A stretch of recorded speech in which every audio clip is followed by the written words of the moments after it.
Hey everybody, welcome to the Vinyl channel. I'm the Vinyl Guy Boss. So this is going to be a Dillon over at Noble Records. He started a summer vinyl tag. Usually they do these tags at the very end of the year or at the very beginning of the year. But he said he's kind of bored right now, and let's go ahead and just do a tag. So now I will say that most of these tags are anywhere between 20 to 23, sometimes 24 questions. I think that's way too many questions for these. I'm gonna go ahead and bring this down to 15 questions, make it a little bit more manageable for me, and make the video a little shorter. So, but it's gonna be 15 questions, and so I'm gonna go ahead and get started on this. Okay. So, and I'll go ahead and put all 15 questions down below in the description. So let's go ahead and get started. The first question is an album or song with summer in the name. Okay, so what I have here is the album to Styx's Big Bang Theory. Okay, so and it's signed as well. I'm gonna try to get a close up of it so you can see it. So it's a pretty cool copy. The band signed the cover, but this is basically an album of all covers. And so they did a cover of Somewhere in the City. I'm going to go ahead and show you on the inside of the CD here where it shows the name of the song, Somewhere in the City.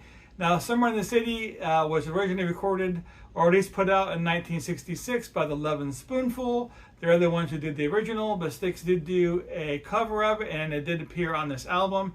Okay, so question number 2 is your latest heavy pull. Basically, he's talking about either an album that you spent a lot of money on or some grail that you got recently. So I'm going to go with the grail end of it and show you something that's pretty interesting here. Now, there's a lot to this. I'm going to try to make it as short as possible. Okay, but first of all, I'm going to show you this. This is what this is. This is the cover. Now, this is not the original cover. This cover is for a 1930s 78 RPM shellac record. So I'm trying to find the right cover for this record. So far I haven't found it. This is the right time frame though. It's just the wrong type of record. But I'm going to pull this out here and show this to you. So what this is, by the way, this is a grail that I'm wanting. So this here is a 1931 Victrolac record. It was put out. It was actually pressed on a plastic resin. It is pre-vinyl. Okay. So there's 15 minutes per side. It has 2 sides on here. Okay, it was pressed, well, it plays at 33 RPM. It is the first commercially available 33 RPM record ever produced. And again, it was on Victrolac. It was designed by RCA. So the problems inherent with this was that, first of all, it came out in 1931, and it was right around the time of the Great Depression. So as with anything, any kind of new technologies, it costs a little bit more for the record. Not only that, there were only a very few very high-end record players even available for you to buy that you could play this on. And another problem is that even if you had that record player, you still had to pony up a little bit more money and buy a special chromium stylus to even play this. Otherwise, if you use a standard 78 RPM shellac stylus, it would damage the record very, very quickly. So yeah, so being that it was the right at the beginning of the Great Depression, a lot of people didn't have any extra money to spend on all this stuff, couldn't afford the record player, couldn't afford the records. So they produced these records between 1931 and 1933. It was considered a failure.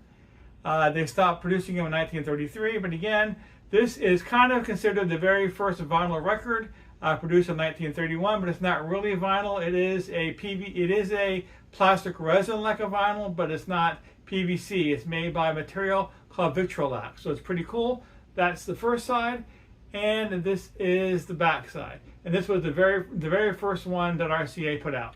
Okay, the question number 3, whack-a-mole. Basically, pull a random record out of your collection and talk about it for a minute or two. So I'm gonna get up here and see what I can pull out from my collection. I'm gonna go over here and just pull, see what I got here. So there we go. So, random pull for my collection. This is Gamma 1. I really don't know a whole lot about this band. I do have, I think I have 2 other albums, but I do know that they're a little bit more on the synth side of the rock genre, but they're really good. It's on the Electra label, if you can see that. but they're a pretty good band. I like them a lot. I do have a couple of the records. I'm not sure the date on this one. I want to probably say around 81 or 82 when this came out, but there you go. There's Gamma 1.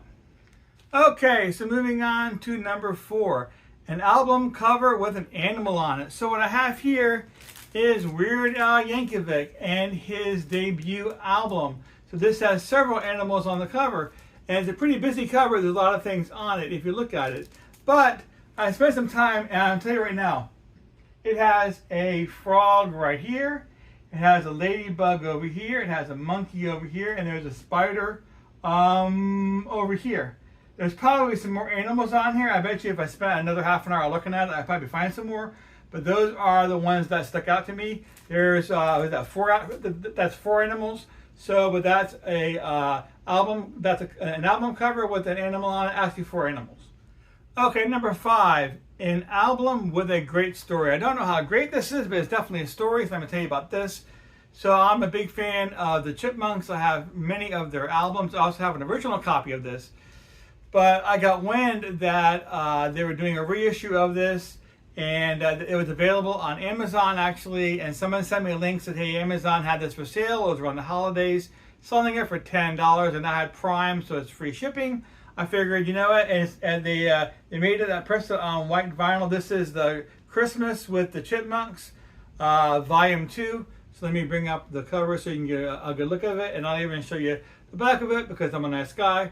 But anyway, so like I said, I got this in my email. They had it for $10. I clicked on it, went over to buy it, and they didn't have this for $10. They had it for 0.01. They had it for 1 penny, 1 cent. I don't know why they had it for 1 cent on their website, but it was definitely 1 cent. I had to take a double look at it. I was like, okay, that's interesting. So I said, you know what? I want to buy it regardless. So I went ahead and put it on my cart for the 1 penny, and I paid for it, bought it. I figured maybe they would cancel it and send me an email saying, hey, it was a mistake. It was $10 or $15 or whatever it ended up being, because you know those sales don't last very long, right? So, but no, for the 1 penny, they actually put it in a box and sent it to me. I got it for 1 cent. So I was very surprised that I got it. It was a very, very good deal. But there you go. That's Alvin and the Chipmunks, Christmas with the Chipmunks, Volume 2. And that's my interesting story. Okay, so number 6, an album we would be surprised to see in your collection. So I'm going to show you this one here. I have a hard time pronouncing this guy's name, so I may just go ahead and show you a close-up picture of this hype sticker here. It's Steve Hoschen something. I think it's German. But anyways, so it's a pretty cool record. I'm going to go take it out of here. The cover, it's in a die cut sleeve, even though I left the cellophane on it, but it's in a die cut sleeve. The name of the album is Nonlin. Okay, so let me tell you about this record. First of all, this is an instrumental electronic album. I believe it's original music, originally written by this guy, by Steve, whatever his last name is. Okay, so this is original compositions, electronic instrumental music, which I don't have anything else in my collection like this. The closest would be something like Hooked on Classics, which is more disco stuff. So and it's covers of songs. So this is an original composition, and it's not disco. It's just electronic music. So the story with this one is that I buy records from a company, Juno.uk. Now, Juno is a company out of Great Britain, out of the UK, and they have a lot of great albums available. I used to buy a lot more from them when shipping was cheaper. Usually a single album like this from the UK would run about $5 or $6 shipping all the way to the US. Today it's about double that price. So I don't buy nearly as much as I used to because of the high cost of shipping. But so what happened was is that I got this in the mail. I didn't recognize it. I hadn't ordered it, and I opened it up and I took it out. And I said, I don't remember ordering anything when I started ordering this. So I contacted Juno with an email. They got back with me very quickly. For kudos to them, because there are some companies I send emails to and they never get back to you. I gave them the order number, the company did, and they looked it up and they go, it was a mistake. It was supposed to be sent to somebody else, but it got associated to you instead. So they said that shipping is cost prohibitive to send it back from the US to the UK, which would be their dime because they're the ones that sent it to me. They said to go ahead and keep it as a gift. So that was nice of them. So it's a very interesting record, like I said. It's not that bad. It's not something that I would have bought for myself, but there are times if I wanted to be mellow, lay down and close my eyes and just chill out, sometimes I'll take this out and play it because it is very mellow. But I think a lot of people would be surprised that I have a electronic instrumental album in my collection by a modern artist. So there you go. That's the record. Okay, number 7, a 45 or an alternate format. Okay, so I'm going to go ahead since I think on the very next question, is it? Maybe 2 questions from now, I will be showing a 45. So on this question, I'm going to be showing an alternate format. So what I have here is something that's pretty interesting. I'm going to take this out and show it to you. So this here is what's called a vinyl disc. It was originally made in Germany. This here is the very first disc they put out. It's promotional. It was a proof of concept. Okay, again, it's called a vinyl disc. So I'm going to take it out of the cover here and show this to you. So first of all, on the back side, you can see here, it looks like what it looks like. First of all, it has a little styrofoam here. I'll take that out. I'll explain that in a minute. But it looks like a standard CD, and it is. This is a standard CD. I can right now put it in my CD player behind me and play. It has music on it. It plays in any standard CD player. So that is a CD. Okay, but on this side, it is a vinyl record, a very small vinyl record. But I think it's about, I'm not sure the width of a CD. It's about 4 inches or so. So, but it is a vinyl record. It plays at 33 RPM, holds between 3 to 3.5 minutes of music.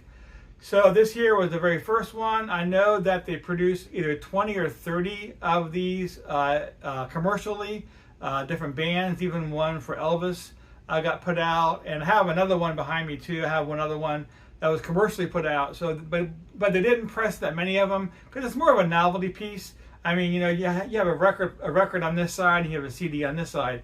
So, but yeah, and like I said, it doesn't hold a lot of music. Now, the very middle of this is kind of big to go on a spindle of a standard record player. So maybe I'll get a picture of this so you can see this. But this here is a piece of styrofoam, and the styrofoam fits right inside the center here, and it converts that hole so that way it'll play on a regular record player. Now I can put it on the spindle, and I could, and it'll go right on that small spindle, and I can play it like a standard record. But again, this is called a vinyl disc, and it has a record on this side, has a CD on this side. Okay, so number 8, a box set. So this is a box set I got a little while ago. I still haven't even opened it and got around to playing it yet. It has 4 albums. This is Soundgarden Live, and that's what the outside of the box looks like. I think this might be no, it's the back, but that's the marquee that they had for the group on the outside of the building that they performed in. This is live from Artist's Den. So again, it has 4, I don't know with the light if you can see that, but it has 4 albums in there. Yeah, 4 albums. But it's a box set that I wanted, and I still plan on playing it here soon, hopefully. But there's my box set, Soundgarden Live from the Artist's Den. Okay, so now we're moving on to number 9, a local album. So I moved in the city I am now. I moved here about 3 years ago. But before that, I lived in Orlando, Florida, and I lived there for pretty much most of my life. So this is going to be a local for that. But this here is a 7-inch 45 that I bought sometime around 2003, 2004 from a Salvation Army, believe it or not. So this here is from a radio station. And the radio station is WLOF, 95 LOF. It's a 95 radio station, play top 40 songs. And was a popular station through the, I think through the 60s and 70s. And it actually stopped broadcasting around 1981. That's when they went out of business and they closed up their shop. But this here is a 45 that they had as a giveaway. This is the Channel 95 theme from the actual radio station. So this is from Orlando, from the 95 LOF radio station in Orlando, Florida, where I lived for most of my life. Okay, so now we're going to move on to number 10. This is an album from a faraway land. I'm going to show you this one here. This one here is a Taiwanese. It is from Taiwan. This is a soul album. Monster. The name of the album is called Monster, The Incredible Jimmy Smith. So contains the hit singer Goldfinger parts 1 and 2 on the East Records. Again, this is from Taiwan. Had the Taiwanese label on it. Let me see if I can take it out and show it to you. This is what the label looks like. Well, let me see if I can get, that was upside down there. Let's see. Let me spin this around so I can get a better, there we go. So, that's what that label looks like. You should be able to get a good view of that, what the Taiwanese label looks like. So, it was pressed on red vinyl, but it's kind of muddy in the center. Now, color records over time have a tendency to do this, lose their color, and slowly turn darker and darker. For some reason, this record has suffered the same fate. So, but it was originally issued on a semi-clear red vinyl. So, but it's a very, very cool record. It's a soul record. It has soul music on it, but it was pressed in Taiwan. Number 11, a soundtrack. So, I decided to go ahead and show you all this one. This is from the 1968 movie Planet of the Apes with Charlton Heston, and this here is Mondo release on half purple and half black vinyl. So there we go. But again, this is the soundtrack to the original movie Planet of the Apes. So number 12, highest on your want list. So right now, what I want is the box set to The Police. Synchronicity. I think there's like 6 or 7 albums, and there's outtakes and different versions of the songs, and etc., and it has different covers. It's really cool. It's very expensive. I think I looked it up a couple days ago. They wanted $179 for it, which is way out of my price range. So for now, it's just beyond my ability to buy it, but it's definitely on my want list. So the next one, number 13, is a channel shout out. So this is a channel that I discovered recently. This is Ed at On My Turntable. He currently has 91 subs. I will put a link down below to his channel. If you do like him, go ahead and give him a shout, give him a sub, give him a like. Ed would appreciate it, but that's my shout out. Again, Ed at On My Turntable. So next is a steal of a deal. So, which is number 14. So let me show you this, what I got. So this was about maybe 3 months ago. I think it was either around maybe Labor Day or something like that. No, Memorial Day, right? Isn't Labor Day coming up? I can't keep track of all that stuff. Anyways, what happened is that Mondo had a pretty unique sale. I've been buying things from Mondo at least 10 years now, and I've yet to see a sale that they just had recently on their website. Again, about 2 or 3 months ago. Not only did they have all their, or a lot of their soundtracks discounted, they also had free shipping on top of that. Now, their shipping right now is about $9 or $10 per album. This record here, shipping is about $9 or so. So when you think about its free shipping, that's $9 off right there. They also had this for 20% off. So, or maybe 30% off, I don't remember. I do know is that when all that was said and done, by the way, I didn't explain this, did I? This here is the soundtrack to Severance. This is the Audi edition. So there was also an Innie edition as well that was a lot more elaborate. It cost double what this one cost. Of course, on the TV show Severance, they spent a lot more time with the Innies than they did with the Audis, from what I remember anyway, so it makes sense there'd be more material for the Innies. It's kind of like on the expensive side. This is the Audi edition, and when they had the discount and they had the free shipping, I got this including tax and everything for like $24 out the door. So I think that was a really good deal. I'll show you the back side of this. But again, this is the Mondo edition of Severance, and this is the Audi edition, and got it for $24. So I don't think I missed any questions, did I? I think I went down the list. I think I got them all 15. Okay, so number 15 is a promo. So this here is going to be Starship, a 12-inch single of Starship, We Built This City. And this is a promotional DJ-only copy. Okay, so what's really interesting, good to see that. So what's really interesting about this is this has two versions of the song on it. One is the standard radio play song that you hear on the radio, and it included a DJ overspeak over the song. That I'm sure those that are familiar with the song, I'm sure you all know what I'm talking about, right? That DJ overtalk. But on the B side of this, or the second side, is the same exact song, except it did not include the DJ overspeak. What the reason for is that the DJ at the radio station could put their own overspeak over the song where it normally is, and they could promote their own radio station in their own city instead of the one on this side that was promoting whatever this DJ was actually promoting. It's a pretty cool copy of this record and a pretty cool version of it, and it is a promo version.